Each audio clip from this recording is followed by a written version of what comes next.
kasalukuyang nagaganap ay ang unang sandugo. Ito ay ang kilusan ng mamamayang Moro at Lumad, kasama ang iba pang mga etnolingwistikong grupo dito sa Pilipinas, ang mga pambansang minorya,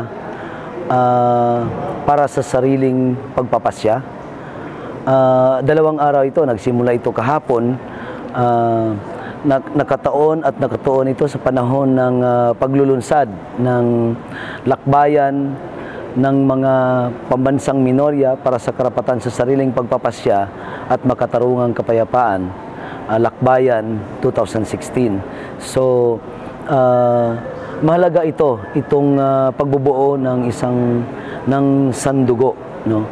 Dahil ipinapakita dito ang pagkakaisa ng mamamayang pambansang minorya, no? Siyempre yung Moro sa Mindanao at ng buong Pilipinas, at ang mga Lumad sa Mindanao, at ang mga Igorot sa Cordillera, yung mga Mangyan, yung mga Dumagat at iba pang etnolingwistiko. Mahalaga ito dahil isinusulong natin ngayon at sa matagal na panahon,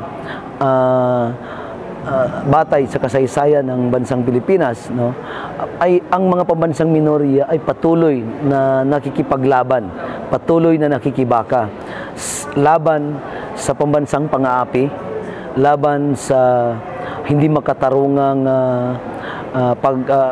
sistema ng lipunan, ng patuloy ng pagsasamantala at pandarambong ng aming mga lupang ninono, ng aming mga teritoryo, at patuloy na panghihimasok ng imperialistang Estados Unidos sa pamamagitan ng mga hindi pantay at hindi patas na mga polisiya at batas. Mahalaga ang sandugo dahil pinagbigkis nito ang hangarin ng mamamayang Pilipino at pinagdugtong ito sa pakikibaka ng buong sambayanang Pilipino. Sinasabi namin dito, hanggat hindi malaya ang Pilipinas, hanggat hindi malaya ang buong sambayanang Pilipino, ay hindi rin malaya ang pambansang minorya.